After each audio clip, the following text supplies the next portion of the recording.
Hello everyone, welcome to our YouTube channel. हमारा आज का डिस्कशन अगेन मैराथन क्लास से रिलेटेड होगा। लास्ट क्लास में हमने 100 एमसीक्यूज डिस्कस किए थे और आज के सेशन में भी हम लोग 100 एमसीक्यूज डिस्कस करने वाले हैं related to MCom entrance exam.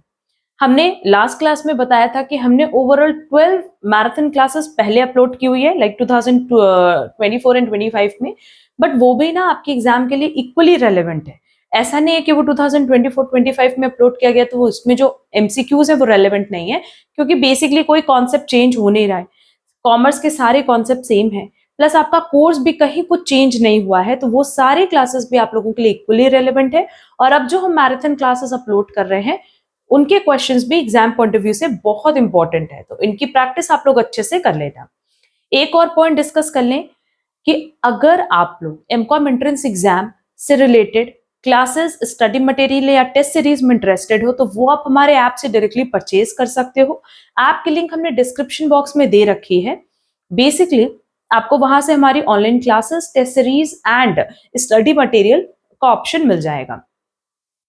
तो जो भी इंटरेस्टेड स्टूडेंट है, अगर कोई भी डाउट हो तो आप हमसे व्हाट्सएप पे कनेक्ट कर सकते हो, जिसकी लिंक डिस्क्रिप्शन बॉक्स में दी गई है, या डायरेक्टली ऐप पे जाकर के classes, test series and study material purchase कर सकते हो।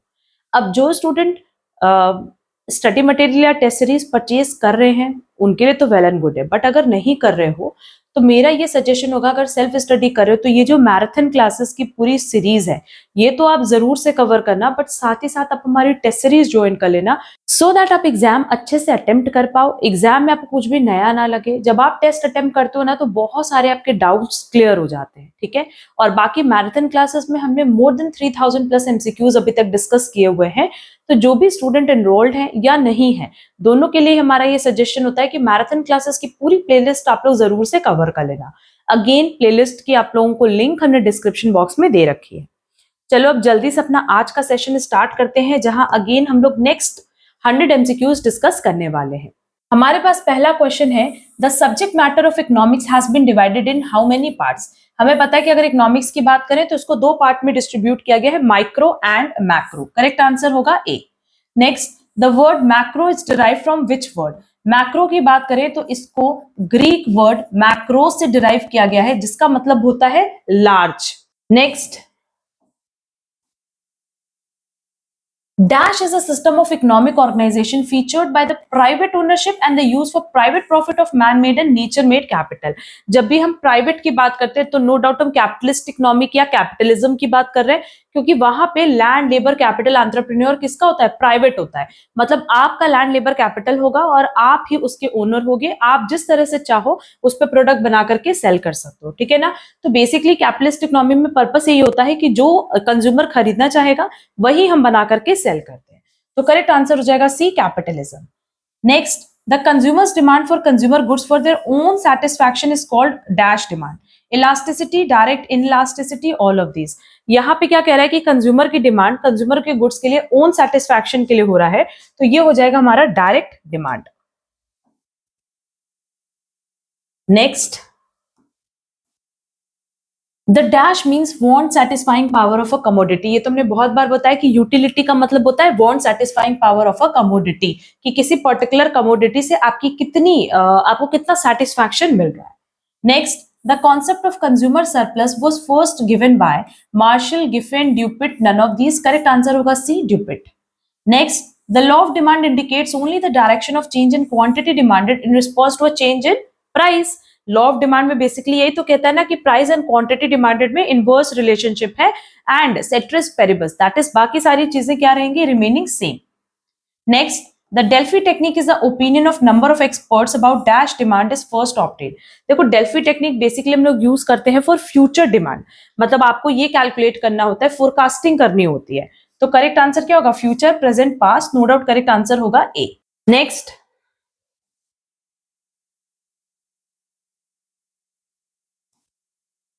Dash checks exercise their influence on the growth of population by bringing down the birth rate।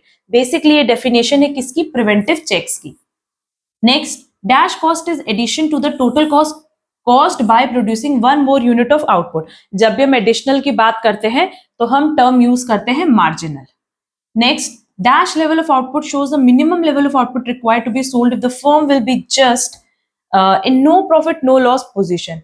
अगर कंपनी में किसी भी तरह का कोई प्रॉफिट या कोई लॉस सिचुएशन नहीं हो रहा है तो वो बेसिकली क्या है, ब्रेक इवन पॉइंट पे ना तो कोई फायदा होगा ना कोई नुकसान. तो करेक्ट आंसर हो जाएगा ए.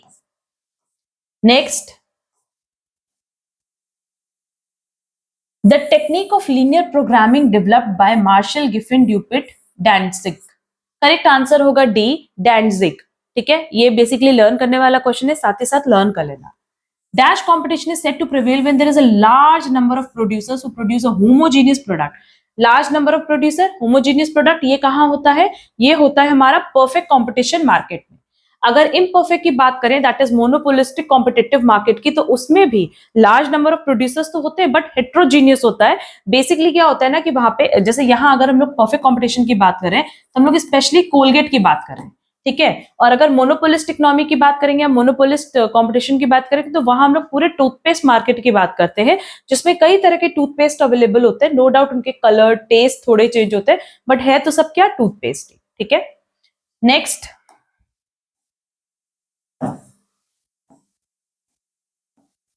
in monopoly there is a dash producer and seller of a product which has no close substitutes. Monopoly का मतलब ये होता है single seller. Under dash competition, products are not identical as in perfect competition, but neither are they remote substitutes as in monopoly. वो identical तो नहीं होते, but उनका कोई substitute available ना हो ऐसा भी नहीं होता. तो अभी हमने एग्जांपल दिया कि मोनोपोलिस्टिक कंपटीशन की बात करें तो इसमें टूथपेस्ट मार्केट की बात करते हैं. अब टूथपेस्ट मार्केट में तो कई सारे टूथपेस्ट है ना, ठीक है, तो वो आइडेंटिकल नहीं है, बट कंप्लीटली उनका सब्स्टिट्यूट्स ना अवेलेबल हो ऐसा भी पॉसिबिलिटी नहीं है. करेक्ट आंसर होगा ए, monopolistic. Next, dash is said to prevail when there are few firms or sellers in the market producing or selling a product. Oligopoly market, क्योंकि oligopoly market में हम कहते हैं 2 to 10 सेलर्स अवेलेबल होते हैं. That is correct answer हो जाएगा B, oligopoly. Next, IAS that is International Accounting Standards dash is to prescribe the accounting treatment for inventories. Correct answer है IAS 2. बेसिकली अभी अकाउंटिंग स्टैंडर्ड और Ind AS पे तो हमने क्लासेस अपलोड की हुई हैं. जनरली देखोगे तो एग्जाम में उससे क्वेश्चन आते हैं. अगर आईएएस की बात करें तो सेम ही है, जो हमारा अकाउंटिंग स्टैंडर्ड 2 है इन्वेंटरीज पे, वैसे ही IAS 2 भी इन्वेंटरीज पे है.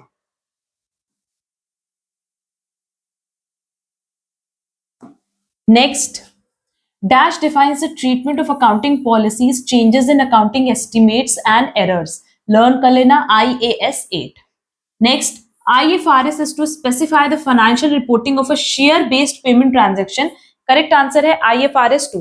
अब ये जितने भी क्वेश्चन से लर्न करने वाले हैं, हमने अकाउंटिंग स्टैंडर्ड और इंड एएस पे तो पहले बताया क्लास डाले हैं. अब IAS और IFRS पे भी हम बहुत जल्दी एक क्लास अपलोड कर देंगे, तो आपको ये सारे पॉइंट्स लर्न हो जाएंगे. Next, dash prescribes the accounting treatment for income taxes and the tax consequences. IAS 12 इसका करेक्ट आंसर है. Next, dash is to prescribe treatment disclosure of staff benefit. इसका करेक्ट आंसर है IAS 19. dash deals with accounting and reporting by retirement benefit plans. IAS 26. dash deals with investment in associates. IAS 28. IAS 32 deals with dash disclosure. अगर IAS 32 की बात करें तो ये financial instruments के disclosure की बात करता है. और ये सारे क्वेश्चंस लर्न करने वाले हैं, तो प्लीज साथ ही साथ लर्न करते जाना. Next, IAS 34 deals with dash reporting. ये डील करता है with interim financial reporting. Option A correct होगा. Next, IAS 41 deals with investment property, financial instrument, agriculture, interest in joint venture. इसका करेक्ट आंसर होगा सी, एग्रीकल्चर. IAS 40 ये deal करता है investment property के साथ. अब क्योंकि क्वेश्चंस लर्न करने वाले हैं, इसीलिए हम सिर्फ इसके आंसर टिक करा दे रहे हैं. Next, IAS 7 deals with cash flow statement, inventories, construction contract, presentation of financial statement. Correct answer होगा ए. IAS 20 ये डील करता है गवर्नमेंट ग्रांट्स के साथ. The ICI has proposed a plan for convergence with IFRS financial reporting standard with effect from. ये basically जो conversion proposal था ये दिया गया था 1/4/2011 को. तो करेक्ट आंसर होगा A. Next, dash deals with provision contingent liabilities and contingent assets. इसका करेक्ट आंसर होगा IS 37। The Indian Contract Act 1872 defines an agreement enforceable by law as a contract कि अगर अग्रीमेंट लॉ के through enforceable है तो उसको contract माना जाता है, और ये बताया गया सेक्शन 2 सबसेक्शन H में। ये सब question exam point of view से रेलेवेंट है, तो साथ ही साथ प्लीज लर्न कर लेना। The Indian contract act 1872 under section 2 subsection I ये डिफाइन करता है कि एक अग्रीमेंट अगर वो इन्फोर्सिबल बाय लॉ है तो वो ऑप्शन देता है एक या एक से ज्यादा पार्टीज को, but not the other party. तो जो इनोसेंट पार्टी है उसको ऑप्शन मिलता है कि आप चाहो तो कॉन्ट्रैक्ट कंटिन्यू करो या डिसकंटिन्यू करो। ये दिया है वॉइडेबल कॉन्ट्रैक्ट के बारे में, तो करेक्ट आंसर होगा बी। ये सब क्वेश्चन है इंडियन कॉन्ट्रैक्ट एक्ट से related, sale of goods act से रिलेटेड, पार्टनरशिप एक्ट से रिलेटेड बहुत सारे एमसीक्यूज हमने अपने चैनल पर ऑलरेडी अपलोड किए हुए हैं। लिंक डिस्क्रिप्शन बॉक्स में दी है, वहां से सारे एमसीक्यूज जरूर से कवर कर लेना। Next, the Indian contract act 1872 under section 6 subsection 1 ये बताता है about revocation of offer. Next, the Indian contract act 1872 deals with revocation of acceptances, ये एक्सेप्टेंसेस के बारे में है सेक्शन 5 में। करेक्ट आंसर होगा D. Next, the Indian contract act 1872 under section 25 subsection 2, section 25 subsection 2 basically बताता है अबाउट कंपनसेशन कि बेसिकली अगर आप चाहो तो आप पास्ट एक्ट के लिए या फ्यूचर एक्ट के लिए भी कंपनसेट कर सकते हो। करेक्ट आंसर होगा A, promise to compensate. Next, the sale of goods act 1930 ये कब इन्फोर्स में आया? 1 जुलाई 1930। Next, the sale of goods act 1930 under section 5 subsection 1 ये क्या डिफाइन करता है? Immediate delivery of the goods, immediate payment, delivery और पेमेंट बाय इंस्टॉलमेंट, ये तीनों ही चीजें करेक्ट है as per section 5 subsection 1।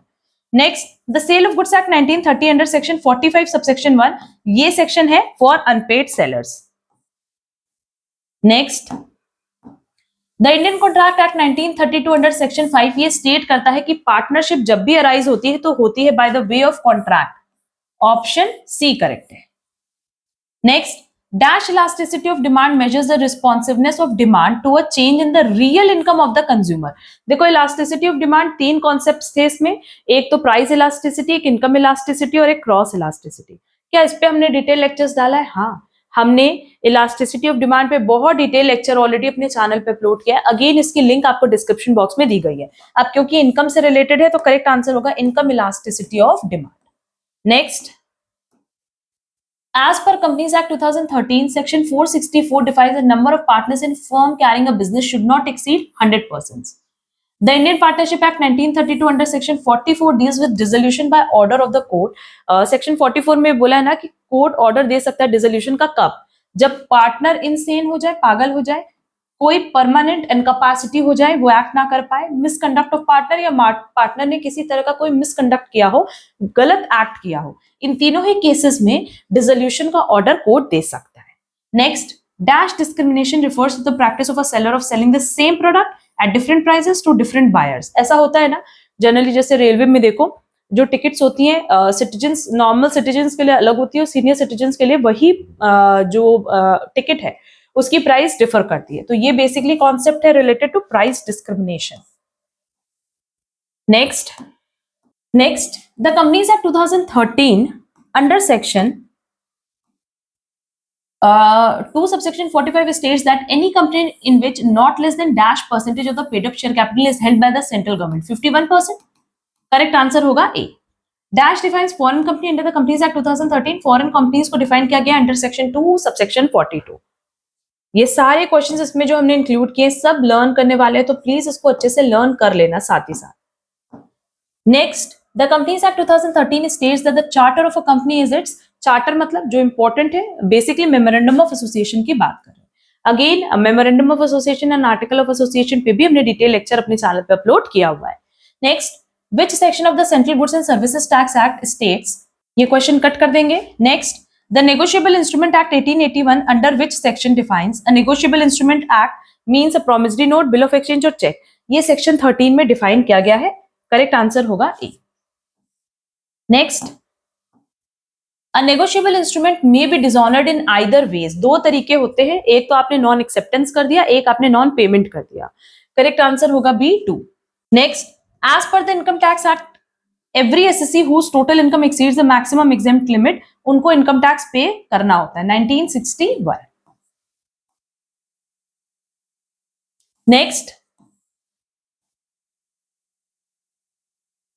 Next question important है, कह रहा है कि जीएसटी कब आया, तो जीएसटी आया 1 जुलाई 2017. The government of India propose GST rate on services, maximum ये 18% है. Article dash empowers the president to constitute a joint forum of the central and state government. ये है section article 279A. Correct answer होगा D. Next, as per section dash CGST Act 2017 defines the term agent. Section 2 subsection 5.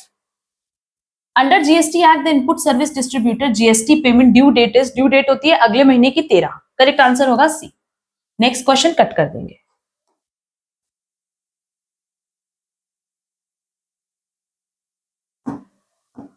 The present GST identification number is how many digits? इसमें 15 digit होते हैं, जिसमें पहला 2 digit होता है स्टेट कोड, फिर next जो 10 डिजिट्स होता है वो आपका पैन नंबर होता है, चाहे आप इंडिविजुअल हो चाहे बिजनेस एंटिटी. फिर नेक्स्ट जो 13th डिजिट होता है वो, अब आपने पहली जीएसटी ली है, दूसरी जीएसटी ली है, उसके बेसिस पे होता है. फिर 14th जो आपका नंबर है वो बाय डिफॉल्ट जेड होगा, और लास्ट आपका होगा चेक कोड. ठीक, नेक्स्ट क्वेश्चन कट कर देंगे. The Custom Tariff Act CTA was enacted by Parliament in which year? 1975. Correct answer होगा ए. इसको कट कर देंगे. Next, credit rating agencies in India debentures rated AAA are just to offer. ये basically AAA को सिर्फ इसलिए बताया गया है सो दैट आपको हाईएस्ट सेफ्टी ऑफ मतलब सबसे ज्यादा सेफ्टी मिलेगी कि आपको टाइमली पेमेंट भी मिल जाएगा आपके प्रिंसिपल अमाउंट का as well as interest amount का. Next, dash trading is considered as an offense and is hence prohibited as per SEBI regulation 1982. No doubt insider trading की बात करें, करेक्ट आंसर हो जाएगा B. Next, dash back is done by the company with the purpose to improve liquidity. Basically आप company के shares को buy back करते हो, करेक्ट आंसर होगा A. Dash is a legal document containing an acknowledgement of indebtedness by a company. indebtedness कितनी debt है, कितना उधार है, ये बेसिकली पता चलता है डिबेंचर से. ठीक है, ये एक लीगल डॉक्यूमेंट माना जाता है. Next, dash is defined as a rise in the average level of prices for all goods and services. Inflation. Dash markets a market for short term financial assets. Gold, money, silver, diamond. No doubt अगर हम money market की बात करें तो ये short term financial assets को denote करती है. Next, dash risk is a portion of an asset's variability that can be attributed to a common factor. Basically हम लोग सिस्टमैटिक रिस्क की बात कर रहे हैं, करेक्ट आंसर होगा ए. अब ये सारे क्वेश्चंस देखो, इसमें कुछ भी समझाने वाला नहीं है, इसीलिए सिर्फ और सिर्फ हम ऑप्शन बता दे रहे हैं, रीड कर दे रहे हैं, और आपको यही बता रहे हैं कि प्लीज आप लोग सारे क्वेश्चंस लर्न कर लेना, सो दैट एग्जाम में अगर सेम पैटर्न पे क्वेश्चन आता है तो बहुत इजीली आंसर कर. Next, dash is a type of a contract between two parties when one person grants other person the right to buy a specific asset at a specific price within a specific time period. ये basically option contract की बात कर रहा है. Dash price is a total price at which an ordinary share is issued and allotted to the debenture holder. Conversion, non-conversion, market share. Basically यहाँ पे क्या है ना, debenture holder को convert किया जा रहा है share holder में, तो correct answer होगा A, conversion.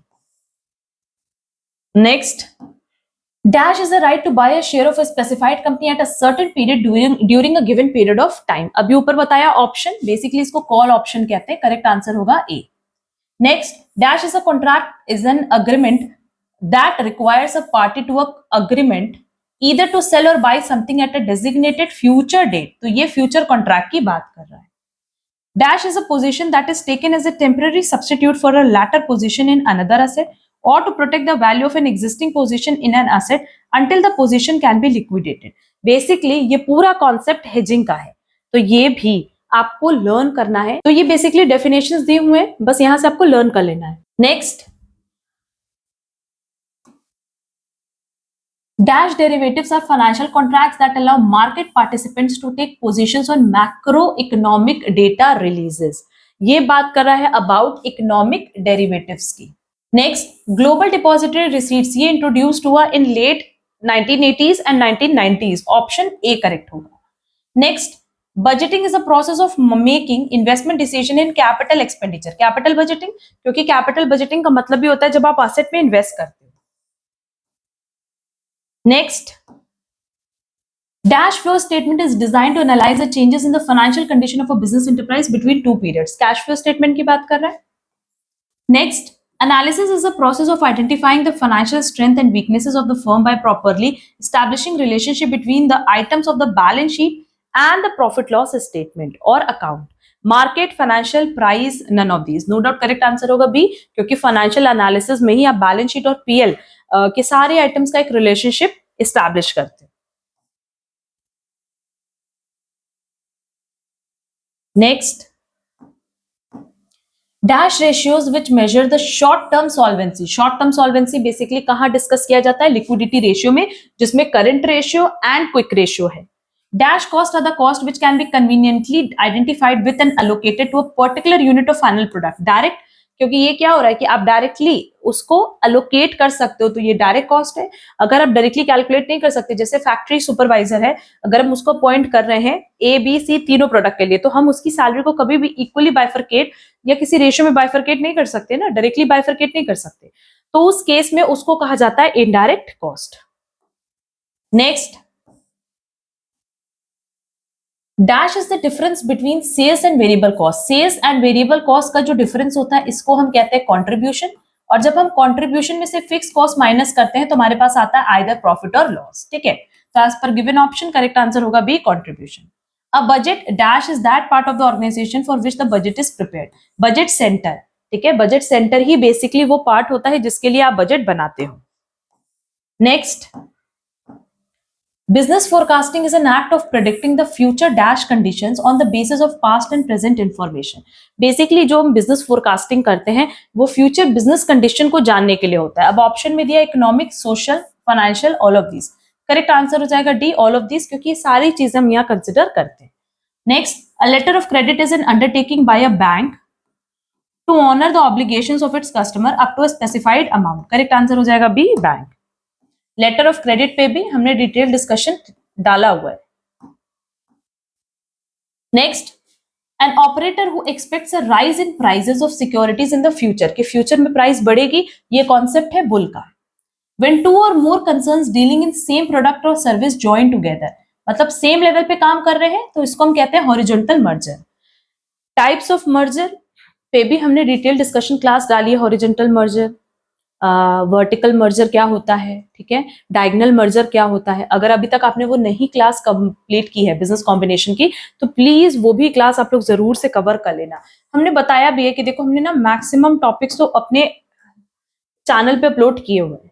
हाँ, 2026 में के लिए नहीं किए, 2025 में नहीं किए, बट बहुत सारे लेक्चर्स पहले अपलोड किए हुए हैं और वो सब आपके एग्जाम पॉइंट ऑफ व्यू से रेलेवेंट है। Next, which environment is the immediate environment within which the firm operates? Micro environment, the focus of Six Sigma. Six Sigma का सबसे पहला फोकस होता है कस्टमर्स पे। Next, the strategies dash adopted during recession period and other crisis situation. Retrenchment और retreat, stability, expansion और growth, none of the above. जिस point of time पे डिक्लाइन पीरियड चल रहा है, रिसेशन चल रहा है, उस पॉइंट ऑफ टाइम पे हम बात करते हैं एक्सपेंशन और ग्रोथ की। नेक्स्ट, क्वेश्चन नंबर 190 कट कर देंगे, एग्जाम पॉइंट ऑफ व्यू से रेलेवेंट नहीं है।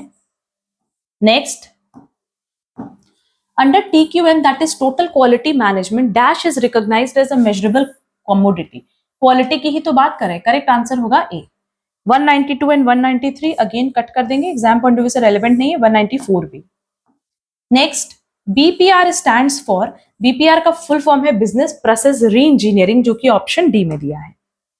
नेक्स्ट, अगेन ये क्वेश्चन बहुत सिंपल है। हमारे पास ओपनिंग कैपिटल एम्प्लॉयड दिया है, क्लोजिंग कैपिटल एम्प्लॉयड दिया, कि हम एवरेज कैपिटल एम्प्लॉयड निकाल सकते हैं। हाँ, हमने सेम पैटर्न पे ऊपर क्वेश्चन सॉल्व करवाया भी था, इसका करेक्ट आंसर आएगा ए। अब यहाँ पे हमारे पास 5 साल का प्रॉफिट दिया है, हेंस फ्यूचर मेंटेनेबल प्रॉफिट। अब क्वेश्चन में कुछ भी नहीं दिया है, फ्यूचर मेंटेनेबल प्रॉफिट दिया, तो हम एवरेज निकाल देंगे। क्या करोगे, 85,000 plus 96,000 plus 90,000 plus 1 lakh plus 95,000 divided by 5 कर देना, आंसर आ जाएगा 93,200। नेक्स्ट,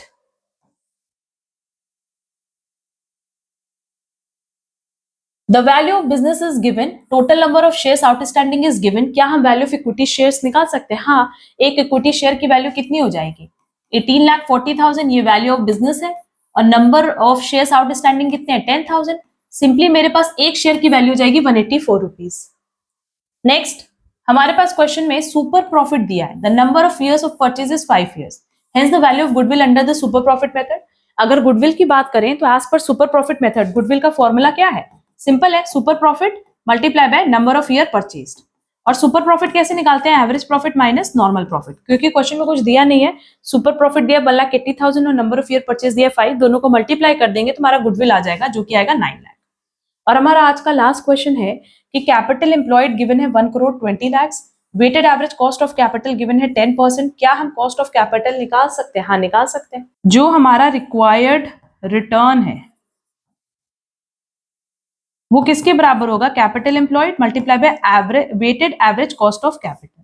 बस 1,20,00,000 को 10% से मल्टीप्लाई कर दो तो वैल्यू आ जाएगी 12 lakh. That is correct answer होगा बी, 12 लाख। ठीक है, देख लो, बहुत सिंपल क्वेश्चंस थे, अब बट लर्न करने वाले क्वेश्चंस इसमें मैक्सिमम हमने रखे थे। ठीक है, तो ये सारे क्वेश्चंस आप लोग लर्न कर लेना, अच्छे से प्रैक्टिस कर लेना, और जितनी ज्यादा आप लोग एमसीक्यूज की प्रैक्टिस करके जाओगे एग्जाम में आपको उतना ही बेनिफिट मिलेगा। इसीलिए हमने बार बार बोला है कि अगर आपने क्लासेस स्टडी मटेरियल नहीं भी परचेज किया तो प्लीज इस पॉइंट ऑफ टाइम पे आप टेस्ट सीरीज परचेज करो, क्योंकि मोस्ट प्रोबेबली एग्जाम मार्च, अप्रैल, मई, जून में कंडक्ट होंगे। अलग अलग यूनिवर्सिटीज की बात कर रहे हैं, तो टेस्ट सीरीज जितनी ज्यादा प्रैक्टिस करोगे उतना आपके लिए कन्वीनियंट रहेगा, उतना आपके लिए बेनिफिशियल रहेगा। ठीक है, और हमने ओवरऑल टेस्ट रखा है, जैसे एग्जाम कंडक्ट होता है CUET, HPU, Jamia Millia Islamia, Orissa, CPET का, सेम पैटर्न पे हमने 30 टेस्ट भी अपने ऐप पे रखे हुए हैं, सो दैट आप लोग को 30 टेस्ट देने के बाद तो इतनी प्रैक्टिस हो जाएगी ना कि एग्जाम में जब आप एग्जाम बेसिकली देने जाओगे ना, आपको बिल्कुल भी नया नहीं लगेगा, अब बहुत ही इजीली सारे क्वेश्चन अटेम्प्ट कर पाओगे। ठीक है, अगर आज की क्लास में किसी भी क्वेश्चन में कोई डाउट होगा तो कमेंट बॉक्स में कमेंट करके पूछ सकते हो, एंड चैनल पे नए हो तो चैनल सब्सक्राइब जरूर कर देना। क्लास पसंद आई हो तो वीडियो को लाइक, कमेंट, शेयर जरूर करना।